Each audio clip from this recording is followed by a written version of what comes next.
नमस्कार। आज हम बात करेंगे एक ऐसी अद्भुत प्रार्थना की जो सदियों से करोड़ों लोगों की आस्था का केंद्र रही है, हनुमान चालीसा। ये सिर्फ 40 छंद नहीं है, ये शक्ति, भक्ति और निस्वार्थ सेवा की एक पूरी गाथा है। तो चलिए इस सफर में साथ चलते हैं और इसके गहरे अर्थों को समझते हैं। देखिए, चालीसा की शुरुआत ही कितनी विनम्रता और गहरे भाव से होती है। ये पहला दोहा कहता है कि प्रभु राम के सबसे बड़े भक्त का गुणगान करने से भी पहले हमें गुरु के चरणों की धूल से अपने मन के आईने को साफ करना है। ये एक तरह से पूरी प्रार्थना की नींव रखता है, विनम्रता की नींव। 40 छंद, असीम शक्ति और अटूट भक्ति। सच कहें तो इन 3 बातों में ही हनुमान चालीसा का पूरा सार छिपा है। ये सिर्फ एक प्रार्थना नहीं, ये इन 2 महान स्तंभों, शक्ति और भक्ति की कहानी है। और हमारी आज की पूरी पड़ताल इन्हीं पर आधारित होगी। तो सबसे पहले ये देखते हैं कि चालीसा में हनुमान जी के दिव्य रूप और उनके चरित्र के बारे में क्या बताया गया है। उन्हें कहा गया है ज्ञान गुण सागर। सोचिए, इसका मतलब है ज्ञान और गुणों का महासागर।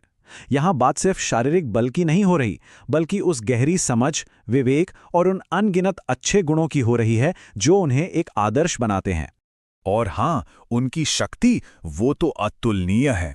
महावीर विक्रम बजरंगी, मतलब महान योद्धा, बेहद पराक्रमी, जिनके अंग वज्र की तरह मजबूत हैं। उनका ये साहस और ताकत आज भी हम सबके लिए एक बहुत बड़ी प्रेरणा है। चालीसा में उनके रूप का भी बड़ा ही सुंदर वर्णन मिलता है। कंचन वरण यानी सोने जैसी दमकती हुई देह, और सुवेसा मतलब सुंदर वेशभूषा। कानों में कुंडल, घुंघराले बाल, ये शब्द एक बहुत ही दिव्य और तेजस्वी छवि हमारे सामने रखते हैं। अब आते हैं हनुमान जी की पहचान के उस सबसे अहम पहलू पर, जो शायद उनकी शक्ति से भी कहीं बढ़कर है, और वो है श्री राम के प्रति उनकी अटूट और संपूर्ण भक्ति। ये एक लाइन, बस ये एक लाइन उनके जीवन का पूरा मकसद बता देती है। उनका सारा वजूद, उनकी हर एक शक्ति, सब कुछ सिर्फ और सिर्फ श्री राम के काम के लिए है। कहा जाता है कि उन्हें सबसे ज्यादा खुशी ही प्रभु राम की कथा सुनने में मिलती है। ये भक्ति पूरी तरह से निस्वार्थ है, बिना किसी शर्त के। और यहाँ एक बहुत ही दिलचस्प बात पता चलती है। उनकी भक्ति सिर्फ एक अंधी आस्था नहीं है, उसमें बहुत गहरा विवेक भी है। जैसे जब वो सीता जी से मिलने अशोक वाटिका जाते हैं तो सूक्ष्म रूप धर लेते हैं ताकि सीता जी डर ना जाएं। लेकिन जब लंका को भस्म करना होता है तो वही हनुमान विकट रूप धारण कर लेते हैं। ये दिखाता है कि उन्हें अपनी असीम शक्ति का इस्तेमाल कब, कहाँ और कैसे करना है, ये वो बहुत अच्छी तरह जानते हैं। तो चलिए अब उनकी उस असीम शक्ति के कुछ ऐसे अद्भुत किस्सों पर नजर डालते हैं जिनका जिक्र चालीसा में खास तौर पर किया गया है। इस कहानी को समझने से पहले ये जानना जरूरी है कि संजीवनी क्या थी। ये कोई आम जड़ी बूटी नहीं थी, ये हिमालय में मिलने वाली एक दिव्य औषधि थी और युद्ध में मूर्छित हुए लक्ष्मण के प्राण बचाने का एकमात्र जरिया थी। और यहीं पर हनुमान जी ने अपनी भक्ति और शक्ति का वो प्रदर्शन किया जो सच में कल्पना से भी परे है। लक्ष्मण जी के प्राण संकट में थे, हनुमान जी को संजीवनी लाने भेजा गया, लेकिन वहां पहुंचकर वो उस खास जड़ी बूटी को पहचान नहीं पाए। तो उन्होंने क्या किया? उन्होंने एक पल भी नहीं गवाया और पूरा का पूरा द्रोणगिरी पर्वत ही उठा लाए। ये सिर्फ ताकत नहीं थी, ये अपने कर्तव्य के लिए ऐसा समर्पण था जिसकी कोई दूसरी मिसाल नहीं मिलती।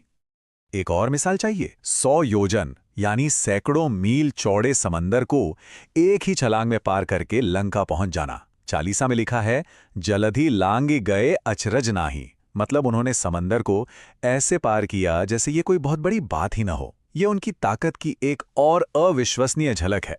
तो हनुमान जी के गुण, उनकी भक्ति और उनकी अद्भुत शक्ति को समझने के बाद अब सवाल ये उठता है कि जो लोग इस चालीसा का पाठ करते हैं उन्हें आखिर क्या आशीर्वाद मिलते हैं।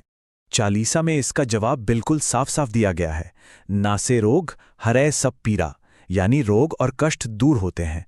संकट ते हनुमान छुड़ावे, मतलब हर मुश्किल से छुटकारा मिलता है। इतना ही नहीं, नकारात्मक शक्तियों से रक्षा होती है, आध्यात्मिक सफलता मिलती है और जीवन के अंत में प्रभु राम के धाम की प्राप्ति होती है। ये दुनियावी और आध्यात्मिक दोनों तरह के लाभों का एक वादा है। और ये पंक्ति, ये तो चालीसा के जैसे सार है, एक आश्वासन है। ये विश्वास की शक्ति पर जोर देती है कि जो कोई भी बस सच्चे मन से बलवान हनुमान का स्मरण करता है, याद करता है, उसके सारे संकट कट जाते हैं और सारी पीड़ा मिट जाती है।